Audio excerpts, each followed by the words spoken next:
ดับมันมีสองสายปฏิจจสมุปบาทสายเกิดกับสายดับสายเกิดคือสายแห่งการเกิดทุกข์ก็เรียกว่าสายสมุทัยสายสมุทัย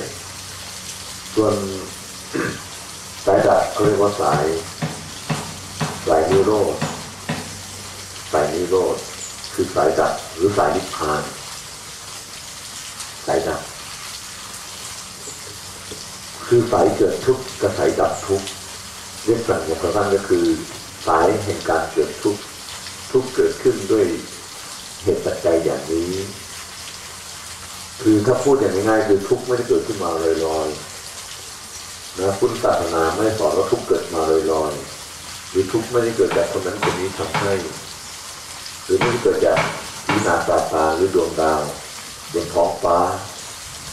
ไม่ได้เกิดจากเรื่องผ่านนาทีเรื่องอย่างงามดีอะไรทั้งหมดปฏิเสธซึ่งเรื่องผ่านนาทีเรื่องอย่างงามดีทั้งหมดเลยความทุกข์ที่เกิดขึ้นเนี่ยไม่ได้เกิดเพราะว่าสร้างบ้านผิดที่หรือสร้างบ้านทับทางผีหลวงผีเลยเนี่ยไม่จำเป็นหรือว่าสร้างบ้านคลองคลองสร้างบนหัวหรือสร้างบนภูเขาก็ไม่จำเป็นมันความทุกข์มันไม่ได้เกิดขึ้นอยู่ตรงนั้นแต่ความทุกข์มันเกิดจากเหตุปัจจัยแห่งการเกิดทุกข์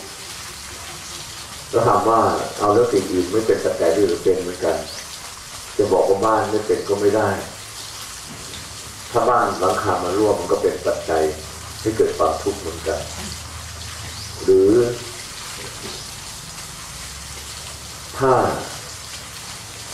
แต่คนรอบๆข้างไม่ดีพอก็เป็นปัจจัยให้เกิดความทุกข์เหมือนกันหรือถ้าดีเกินไปก็เป็นปัจจัยให้เกิดความทุกข์เหมือนกันจึงเรียกว่าความไม่เหมาะสมนั่นเองที่เป็นปัจจัยให้เกิดทุกข์แต่ทั้งนั้นทั้งนี้นั้นมันก็เกิดขึ้นเพราะว่าถ้าเราสรุปคำนะฮะสรุปคำก็คือที่พระอาหารทั้งหลายอยู่ไม่ว่าจะเป็นที่ป่าไม้ตะเคียนป่าไม้หนามที่รุ่มที่ดอนที่บนภูเขาที่ราชชันที่ต่างๆก็ตามย่อมเป็นที่น่ารื่นรมทั้งหมดพระพุทธเจ้าท่านอยู่บนยอดเขาคิชกูฏ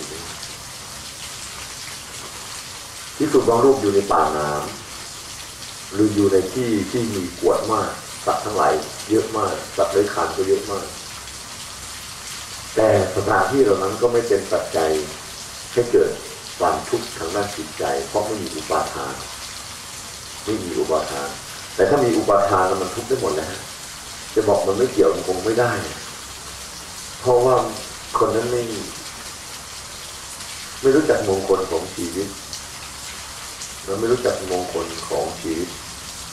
ถ้าคนไหนรู้จักมงคลของชีวิตเนี่ยก็ตัดปัญหาบางอย่างบางประการไปได้เยอะเหมือนกัน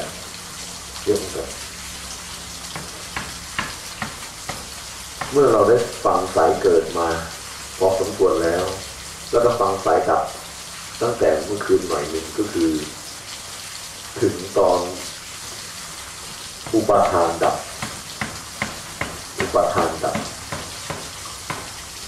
เมื่อองค์พระโพธิสัตว์ได้พิจารณาว่าอุปาทานจะดับได้อย่างไรอะไรหนอเป็นเหตุเป็นปัจจัยที่จะทำให้อุปาทานดับอุปาทานก็รู้นะคือความยึดมั่นถือมั่นในที่นี้ก็คือยึดมั่นถือมั่นในสี่เรื่องสี่สถานะด้วยกันซึ่งยากมากเลยที่คนเราจะละเลิกได้ด้วยอุปาทานนอกจากคนนั้นมีเบาบางอยู่แล้วมีชีวิตที่มีอุปาทานเบาบางอยู่เมื่อพิจารณาดูแล้วว่าอุปาทานเกิดขึ้นจากอะไรเป็นปัจจัยให้เกิดอุปาทานเมื่อพิจารณาไปว่าอะไรไม่มีอุปาทานจริงไม่มีองค์พระโพธิสัตว์ก็เห็นว่าถ้าตัณหาไม่มีอุปาทานก็ไม่มีถ้าตัณหาดับไปอุปาทานก็ดับไปอุปาทานเกิดขึ้นเพราะตัณหาเพราะฉะนั้น ถ ถ้าตัณหาไม่มีอุปาทานก็ไม่มีถ้าตัณหาดับไปอุปาทานก็ดับไปจึงรู้ว่าถ้าจะดับอุปาทานต้องดับตัณหาเห็นไหมคือหมายความว่าเขากำหนดอุปาทานกำหนดอุปาทานจึงเห็นตัณหาจะดับอุปาทานดับไม่ได้ต้องไปดับที่ตัณหาดับอุปาทานเฉยๆดับไม่ลงต้องไปดับที่ต้นเหตุให้เกิดอุปาทานตัณหาคือความอยาก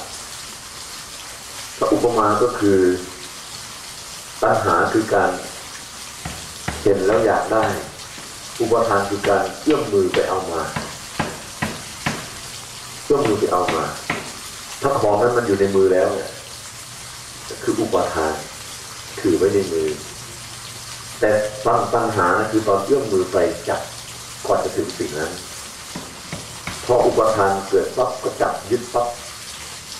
อุปมาก็คือปัญหามันคล้ายๆลิงเห็นลูกท้อลิงมันเห็นผลไม้ตอนเห็นปั๊บเนี่ยมันอยากเกิดตัณหาเลยเมื่อมันเกิดตัณหาแล้วมันก็ไปเดินทางไปถึงต้นไม้ในช่วงที่มันเดินทางไปเนี่ยธรรมะอีกข้อเกิดขึ้นมาตอนนี้เขาเรียกว่าสังโยชน์กามราคะสังโยชน์ดึงมันให้ไปตรงนั้นดึงมันไปช่วงนี้ภาษาธรรมะจะเกิดขึ้นมากตรงระหว่างตัณหากับอุปาทานสภาวะของธรรมะจะเกิดขึ้นรองรับสภาวะตรงนั้นเพราะฉะนั้นพอลิงมันได้รูปผลไม้แล้วมันจับยึดไว้ในมืออาการนั้นก็คืออุปาทานอาการนั้นคืออุปาทานแล้วมันได้ปั๊บมันก็วิ่งเลยมันหนีไปแกะกินคนเดียวอาการนั้นก็คือภพมันก็ไปอร่อยคนเดียวแหละมันก็เกิดกิเลสตัวเดียวของมันนั่นแหละพร้อมกับความหวงความอะไรของมันก็อยู่อย่างนั้นแหละอยู่อย่างนั้นแหละเพราะฉะนั้นถ้าจะดับอุปาทานก็ต้องดับที่ตัณหาก็คือความแสวงหาอะไรในที่นี้คือความแสวงหาภพความแสวงหาภพคือแสวงหาการเกิดอีกเองความแสวงหาเพราะฉะนั้นถ้าเราไม่มีการแสวงหา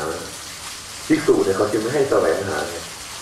การแสวงหาอาหารนั้นถ้าแสวงหาไม่ถูกก็เป็นตัณหานะครับแต่ถ้าแสวงหาถูกก็ไม่เป็นตัณหาไปบิณฑบาตไม่เป็นตัณหานะครับไม่เป็นตัณหาแต่ถ้าไปไม่ถูกก็เป็นตัณหาคือไม่ได้ไปบิณฑบาตไปบิณอย่างอื่นก็เป็นตัณหาแต่ถ้าไปเพื่อมุ่งหมายไปเพื่อให้คนทั้งหลายเขาได้ทำบุญกันไม่เป็นตัณหาใครจะใส่ไม่ใส่มันไม่ใช่หน้าที่ของเราเป็นหน้าที่ของบุคคลผู้ใส่ถ้าเขาปรารถนาบุญเขาก็ใส่เขาไม่ปรารถนาเขาก็ไม่ใส่มันก็เป็นเรื่องของเขาแล้วก็ไม่เกี่ยวกับเราไม่ต้องการอย่างนั้นไม่ต้องการบีบบังคับใครเมื่อก่อนผมเคยได้ยินคำพูดของคนน่ากลัวมากเลยเขาบอกว่าแถวชัยนาทมีวัดเยอะเบียดเบียนชาวบ้านเบียดเบียนชาวบ้านคือต้องไปบิณฑบาตเหรอนี่เป็นผู้หลักผู้ใหญ่ด้วยเป็นคนมีหน้าที่การปกครองด้วยพูดมาแล้วสยองเลยผมคิดว่าการพระไปบิณฑบาตเนี่ยเป็นการเบียดเบียนเขาคุณไม่ต้องไปก็ได้คือรู้ไหมว่าพระไปบิณฑบาตทำไมคนบางคนก็เจ็บปวดนะคุณรู้ป่ะเจ็บปวดนะเขาเห็นคุณไปบิณฑบาตเขาเจ็บปวดนะคุณยังไม่รู้อะไรอีกแล้วเจ็บปวดมากเลยครับเขาไม่กล้าเปิดประตูบ้านเลยเขาไม่กล้าเลือกตามองเลยเขาไม่กล้าจ้องหน้าคุณก็จะก้มหน้าก้มตาอายมุดแทกแตกไม่รู้เป็นไรบางทีผมก็ไม่อยากไปบิณฑบาตแถวบ้านคนประเภทนั้นหรอกเขาเดินผ่านหน้าบ้านต่อผมก็อยากจะหายเลยหายจากตรงนั้นไปเพราะสงสารเขาสงสารเขาถ้าคุณเคยไปอยู่ในเมืองอ่ะคนไม่เปิดประตูบ้านกันหรอกเขาได้เปิดตอนพักกลับแล้วเขาได้เปิดตอนพักกลับแล้วเพราะอายนะผมกลัวเจอแล้วพระบางองค์ก็หน้ามึนด้วยนะไอ้บางแล้วหน้ามึนยืนอยู่นั่นแหละนี่มันก็โอ้ย ไม่รู้ว่าใครหน้าอายใครหน้าไม่อายกว่ากันคือมันเป็นอย่างนั้นแหละถ้าในเมืองนี่บ้าน100 หลังเนี่ยเปิดประตูบ้านตอนเช้าเนี่ยประมาณ10 หลังที่เหลืออีก90 หลังปิดประตูบ้านหมดปิดประตูบ้านหมดเขาอายเขาเพราะฉะนั้นบางทีเราก็ไปเราต้องอ่านใจเขาด้วยเขาทรมานมากเลยนะเขาจึงพูดคำว่าถ้ามีวัดมากเพียงไหนมันเบียดเบียนชาวบ้าน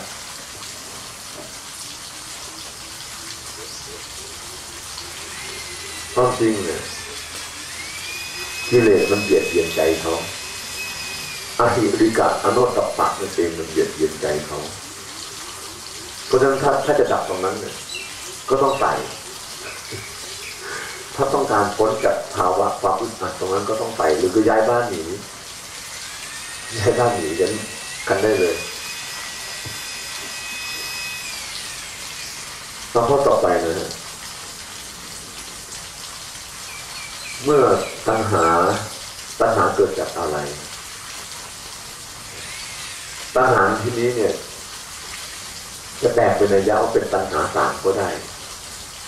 กรรมตัณหาภวตัณหาวิภวตัณหา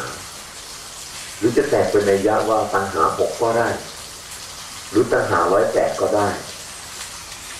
อยู่ที่นัยยะแห่งการเทศนาโวหารตรงนั้นตัณหา6ก็คือรูปตัณหาสัทธตัณหาขันธตัณหารัตตัณหาโผฏฐัพพตัณหาธัมมตัณหาจะเป็นตัณหา108นะครับก็เอาตัณหา3กรรมตัณหาภวตัณหาวิภวตัณหาคูณ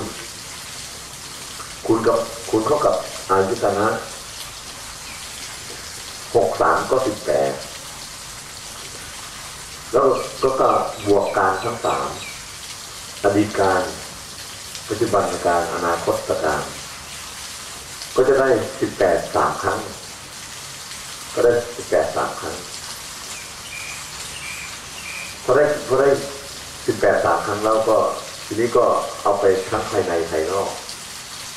ก็จะได้108พอดี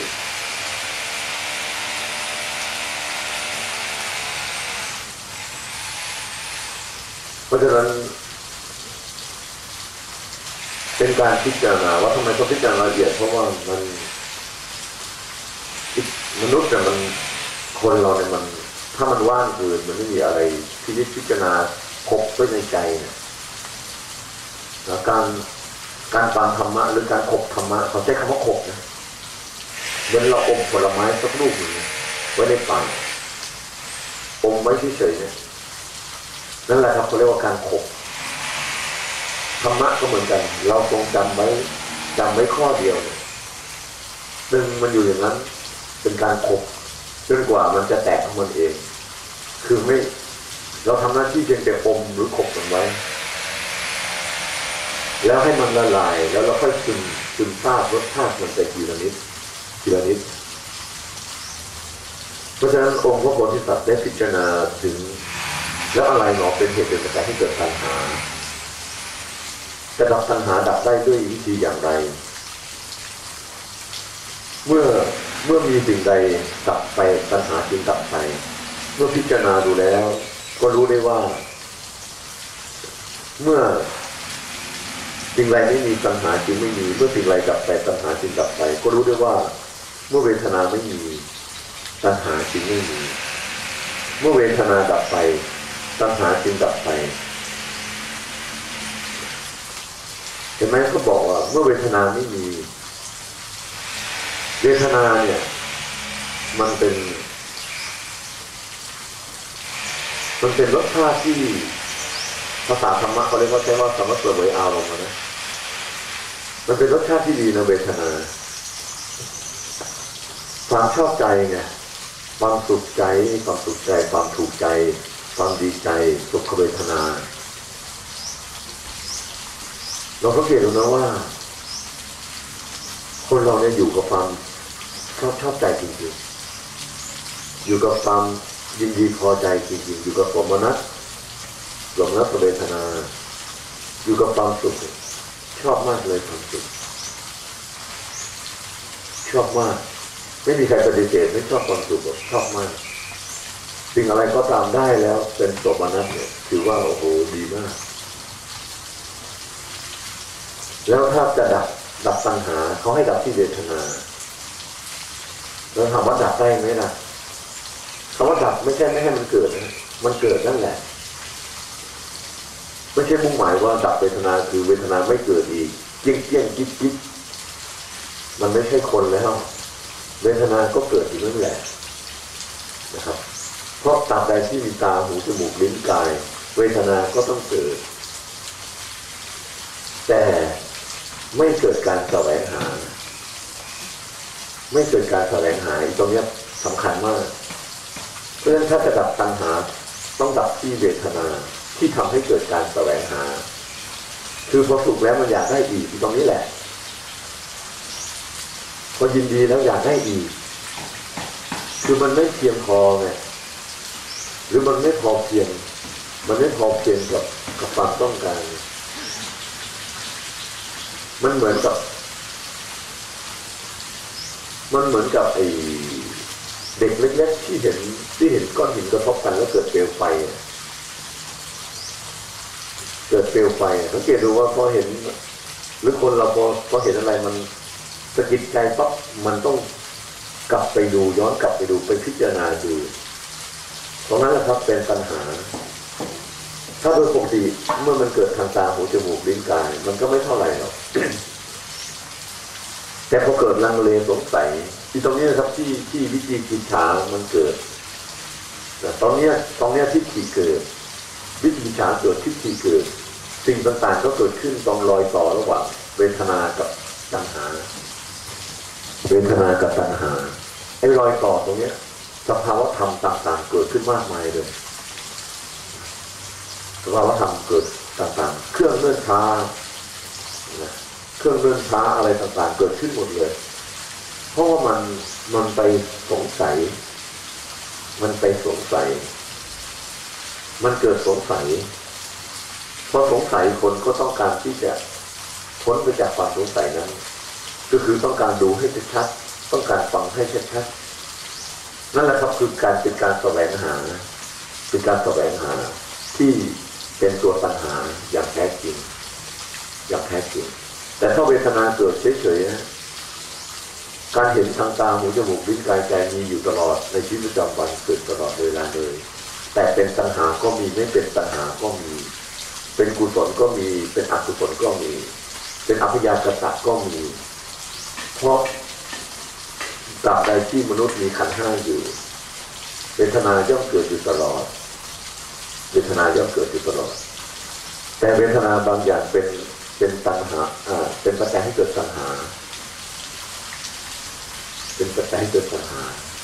เอายกตัวอย่างอีกเวทนาหนึ่งคือทุกขเวทนาพอทุกขเวทนาเกิดคนก็อยากจะพ้นจากความทุกขเวทนานั้นอยากจะพ้นจากความเจ็บปวดนั้นอยู่กับกำหนดไม่ได้ก็เลยหาวิธีแสวงหาในทางผิด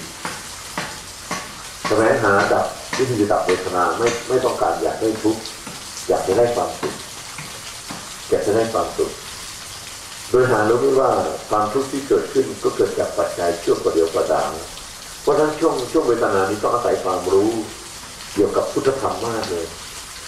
ต้องอาศัยความรู้เกี่ยวกับปฏิจจสมุปบาทคือสิ่งนี้อาศัยสิ่งนี้เกิดขึ้นเพื่อให้เราทันเนี่ยทำไมเขาต้องดูว่าทำหลังเกิดจากเหตุปัจจัยล่ะเพื่อให้ทันเนี่ยเพื่อให้เกิดอาการทันว่าอ๋อไอเวทนาที่เป็นธรรมทั้งหลายที่เกิดขึ้นนั้นเกิดจากเหตุปัจจัยพอหมดเหตุปัจจัยมันก็ดับเองไม่ต้องอยากที่จะให้มันหายเหมือนคนที่เขาแสวงหาสมาธิแสวงหาธรรมทำไมคนจึงแสวงหาสมาธิแสวงหาธรรมแสวงหากรรมฐานแสวงหาวิปัสสนาจึงไปสำนักต่างๆมากมายเลยเพราะอะไรล่ะเพราะเวทนานั่นเองเพราะเขาอยากจะพ้นจากความทุกข์เขาจึงเกิดไปแสวงหาคือตัณหาไปแสวงหาทางดับทุกข์แต่เขาไม่รู้เลยว่าสิ่งนั้นพระองค์บอกไว้แล้ว กำหนดได้เลยทำไมเขาจึงไม่รู้อ่ะเพราะเขาขาดการได้ยินได้ฟังเขาขาดการได้ยินได้ฟังนั่นเองเขาจึงไม่รู้เขาจึงไม่รู้เขาจึงไปแสวงหาความสงบทำไมเขาจึงแสวงหาความสงบเพราะมันวุ่นเขารู้ว่าวุ่นวายเหมือนคุณครูต่างๆเขารู้ว่าเด็กวุ่นวายเขาจึงทำให้เด็กทำสมาธิเพื่อให้มันสงบแล้วเขาก็จะดูไม่วุ่นวายไปด้วยเพราะฉะนั้นทุกคนเขาเลยแสวงหาสมาธิทุกคนก็เลยแสวงหาสมาธิเพื่อให้เกิดความสงบนั่นแหละครับเป็นตัณหาซ้อนตัณหาขึ้นมาอีกครั้งหนึ่ง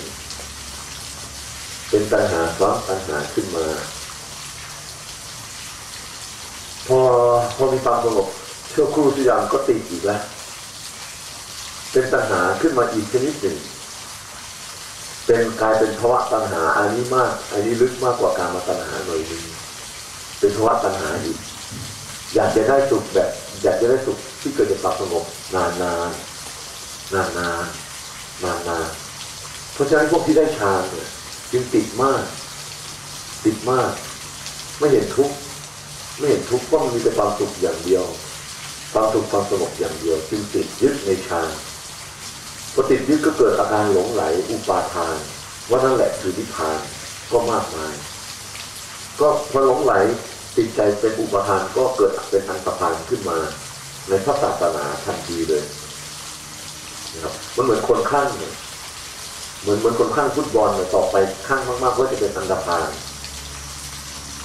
เหมือนคนข้างศาสนาเนี่ยถ้าข้างผิดวิธีเนี่ยก็เป็นอันตรพานศาสนานี่ไม่ใช่มีไว้เพื่อขั้นธรรมะไม่ใช่มีไว้เพื่อขั้นถ้าใครข้างมากก็บ้าแล้วเพราะอุปทานมันเกิดมากใครข้างมากๆก็หลงตัวคนหลงตัวอวดตัวมีมากมายที่เกิดจากอำนาจของเวทนาที่เป็นปัจจัยที่เกิดตัณหาเพราะฉะนั้นถ้าจะดับตัณหาก็ดับที่เวทนาแล้วก็พิจารณาต่อว่าองค์บนตัดพิจารณาต่อว่าแล้วอะไรอ่ะถ้าเวทนาไม่มีเวทนาเกิดมาจากอะไรจะดับเวทนาดับได้ด้วยวิธีใดเมื่อพิจารณาต่อจึงรู้ว่าเมื่อภาษาดับไปเวทนาจึงดับไปเมื่อภาษาดับไปเวทนาจึงดับไปจะดับเวทนาได้ต้องดับที่ภาษาคือการกระทบกัน